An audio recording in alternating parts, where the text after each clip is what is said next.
Alright, let's play 4. Are you cheating? Well, maybe. Hopefully not. Okay, so that's perfect. I show you what happens if you play the Scandinavian defense. So this happened, and instead of playing knight c3, which is really natural, we are going to play the move knight on f3. What is the difference? Well, we are going to castle faster, but also we don't want to play knight on c3 because we stop the c pawn. We want to play d4, c4, develop the knight after that, and move the bishop. So at this point, for example, we play d4. If they pin our knight, we just play bishop on e2, and then we play c4. The point is that, well, we have a ton of space, and it is actually pretty difficult for black to play. Looks like black is making progresses, but it is white which is actually much better already. If they play this move, we can just play bishop on d2. They're going to play bishop on b4 and knight c3. So we developed pretty much every minor piece, and our opponent still has to develop the knight, still has the castle. These two don't even make a lot of sense. We have the move h3, g4 in order to attack the bishop. White always stand pretty well in position like this. Now we can play a3, attacking the bishop. The bishop, well, pretty much have to take. At the point we can just take. The queen has to go. The pawn is well defended. We have the couple of bishops, and we are going to castle and enjoy our positional advantage. Keep in mind that right now we don't want to play d5 because we open the position, and I mean we still have the king in the center, so it's not good, but we are also going to lose material, so it's not a sacrifice that makes sense. h3 does make a lot of sense, but you also need to be careful with the move bishop on f5. Well, now you can't literally play it, which is another pretty good thing. Now the thing about queen on f5 is that it has to be a mistake. Like, it blocks the bishop. So after I play this, you have to take, I take, and I have the pair of bishops. You have 0 bishops, which is huge. Which is actually huge. Yeah, this makes a ton of sense. Also h3, it is always useful. We're going to castle short, don't worry. Eventually we are going to... Now, if you castle long, you get destroyed. We can just take the knight, and yeah, good luck defending everything. If you castle short, well, we could just take this. Even queen on b3 makes sense, but first of all I want to castle. And then I figure it out. We are definitely much better, but we need to find a good way to convert our advantage. For example, taking the knight just makes sense. I can't say it doesn't. So I'm just going to take the knight, damaging the structure, and is plenty of weaknesses. After that I'm going to play queen on a4. So he's probably going to lose something. We develop the queen, and after that we are going to position the rooks on good square. For example, d1 and e1, and we wait till we slowly win. This might be the plan. Yeah, this is a common mistake that players at this level make. If they are worse, they start launching everything against you, but this is not the way to hold the game. And it is actually pretty important. If you want to hold the game, you still have to play well. And playing well doesn't mean necessarily to play aggressive. Like, this is tricky, okay, I get it, but if you play the right moves, I'm just going to destroy you, so that's why it doesn't make a lot of sense. Yeah, I really don't see what is wrong with this move. Like, I can just take, and if you push, I just take. I think knight take, I mean queen take is not scary, and I'm going to play, I don't know, maybe queen on f3. Yeah, let's just take. Again, this looks scary, but it really isn't.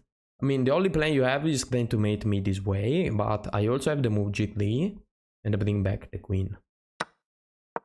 This bishop is a monster. We want to keep the bishop on c3 because if our opponent wants to play something like king on h8 to bring the rooks into the attack, we can just play d5, which is pretty annoying. Looks like he played a brilliant move, and I'm going to lose because he blocked my queen. But in reality, the one who is losing is still him. Because after I take, and you play something like this, I can play king on g2. That's the problem. And I'm not going to get mated. Queen on h2, I just run away. And now I'm also threatening to play rook on h1. What happened is that you just lost a full rook. So as you can see, the attack looks scary, but in reality you have nothing, because if you just attack me with 2 pieces, I think there has to be a way to defend. I mean, in general, this is always the case, but if you start sacrificing every piece, it is not going to make you win. Trust me. The best way to save a bad position is try to play again well, I mean, try to play the move that you think are the best, which is obviously not sacrificing every piece. And if your opponent makes a mistake, you can probably take the draw. This move just weakens all the king side. I can just take with the queen, and yeah, I would say it is already over. Now just be careful not to play this and blunder this.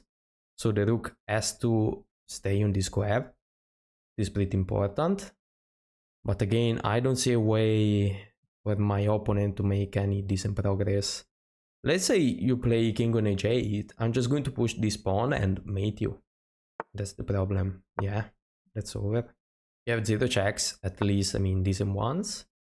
And at this point I can just push this pawn and you're pretty close to get mated. This gives a check 2 different ways, but after I run away, I don't see the problem.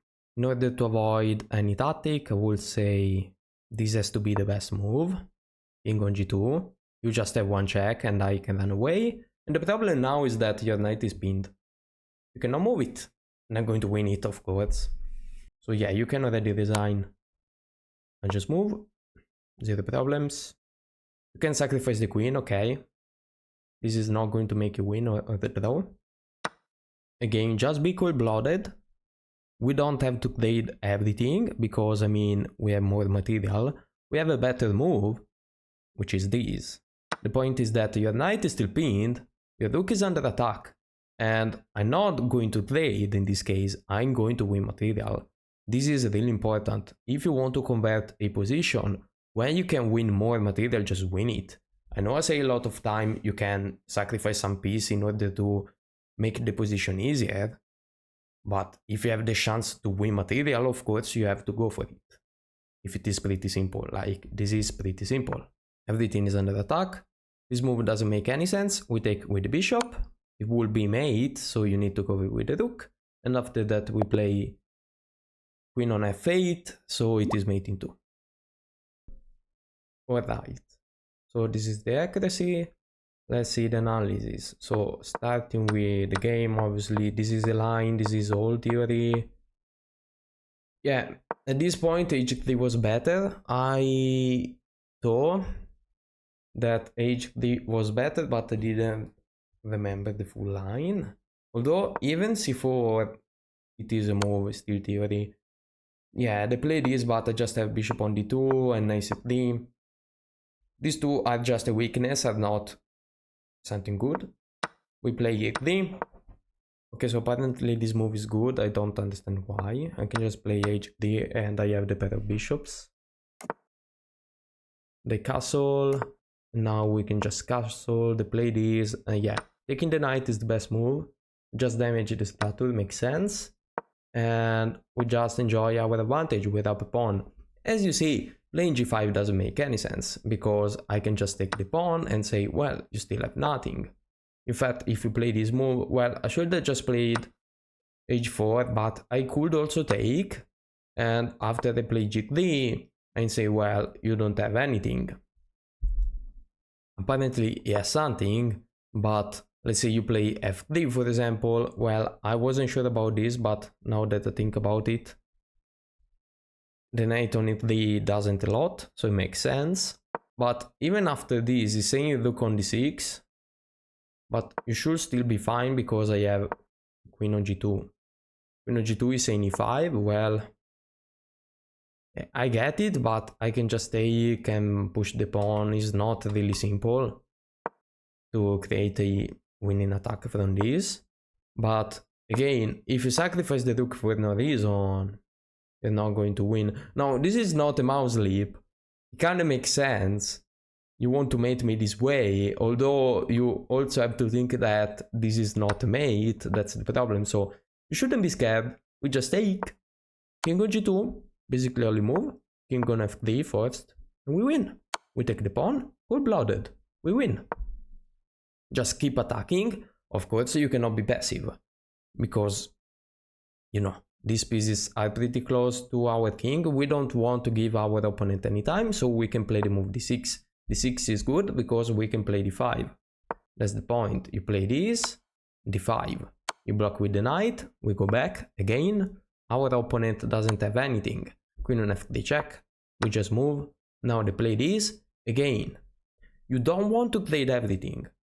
It makes sense, but there is a better way to win, just gaining more material. So we just take, the rook moves. I don't understand this move, you just get mated in two. So this is the move, rook on g7 is first, and this is mate. But yeah, that's the end of the video. I hope it was helpful, and see you soon with another chess game.